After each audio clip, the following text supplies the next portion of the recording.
Already మా కళాశాల secretary and correspondent గారు చెప్పుకున్నారు. చాలా సంతోషం అండి. మేము కళాశాల స్థాపించి 14 సంవత్సరాలు పూర్తయినది, 11 సంవత్సరాలు. అయితే ఈ డిఎస్సిలో ఇంతమంది విద్యార్థులు సెలెక్ట్ అవుతారని చెప్పి మేము కూడా ఊహించలేదు. మా విద్యార్థులు ఇంతటి ఘనకీర్తి సాధించినందుకు మేము చాలా మేనేజ్మెంట్, మా స్టాఫ్ అందరూ కూడా చాలా సంతోషంగా ఉన్నాం. అలానే ఈ కళాశాల నుండి 178 మంది విద్యార్థులు అంతర్ విశ్వవిద్యాలయాల స్థాయి మరియు పశ్చిమ దక్షిణ మండల స్థాయిలో కూడా యూనివర్సిటీ స్థాయిలో 60 అంశాలుంటే మ్యాక్సిమం 60 అంశాల్లో కూడా మా విద్యార్థులు ఏదో ఒకరు కానీ ఇద్దరు కానివ్వండి 60 అంశాలు కూడా పూర్తిగా పార్టిసిపేట్ చేసి ఉన్నారు. అది చాలా సంతోషమైన విషయం. అలానే ఇంకొకటి ఏంటంటే మా కళాశాలకి ఇంత పేరు రావడానికి కానివ్వండి, మా విద్యార్థులు అన్ని అంశాల్లో పార్టిసిపేట్ చేయడానికి కానివ్వండి, ఈ రోజు ఉద్యోగాలు రావడానికి అన్నిటి కూడా మేనేజ్మెంట్ పూర్తి సహాయ సహకారం అందిస్తుంది. ఇది ఒక చిన్న ఈ విషయాన్ని గమనించాలి. మేము అక్కడ గెలుపు ఓటమి లక్ష్యం కాదు, కంపల్సరీ మనము ప్రతి అంశంలో పార్టిసిపేట్ చేస్తూ ఉన్నాం.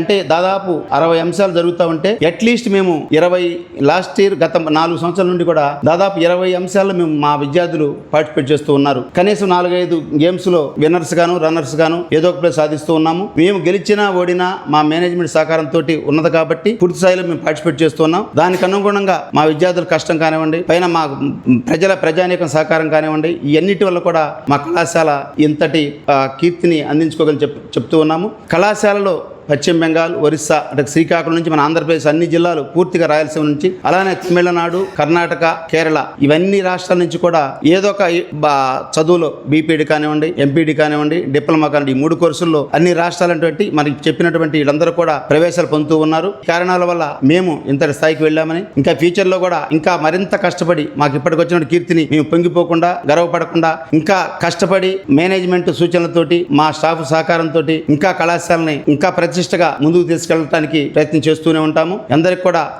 అలానే డిఎస్సీలు 2025లో ఉద్యోగాలు సాధించినటువంటి మా విద్యార్థులు అందరికి కూడా ప్రత్యేకంగా మరీ ధన్యవాదాలు తెలియజేస్తున్నాం. ఎందుకంటే వాళ్ళు కష్టపడి చదివి మా ప్రోత్సాహంతో, మా సహకారంతో ఉద్యోగాలు సాధించారు కాబట్టి మా కళాశాలకు ఇంత పేరు వచ్చింది. ఈ రోజు వాళ్ళు కష్టపడి ఉద్యోగాలు వచ్చింది కాబట్టి వాళ్ళ తల్లిదండ్రులు కూడా చాలా సంతోషంగా ఉన్నారు. కళాశాల యాజమాన్యం సంతోషంగా ఉన్నది. యాజమాన్య స్టాఫ్ గా, ప్రిన్సిపాల్, మా స్టాఫ్ మీ అందరం కూడా సంతోషంగా ఉన్నాం. ప్లస్ గ్రామానికి కూడా ముప్పాళ్ళ చిన్న మారుమూల గ్రామం అయినా కూడా ఇవాళ ఇన్ని రాష్ట్రాల్లో, దేశంలో కూడా మాకు Muppalla Dhanalakshmi physical education college అంటే ఒక బ్రాండ్ లాగా ఏర్పడింది. ఇటన్నిటికి కూడా అందరి సహకారంతో ముందుకెళ్ళాము. భవిష్యత్తులో కూడా అలానే ఇట్లాంటి ప్రోత్సాహంతో వెళ్ళి మా కళాశాల కీర్తి ప్రతిష్టలు ఇంకా పెంపొందించడానికి సాయశక్తుల కృషి చేస్తామని చెప్పి కూడా నేను మనవి చేసుకుంటున్నాను.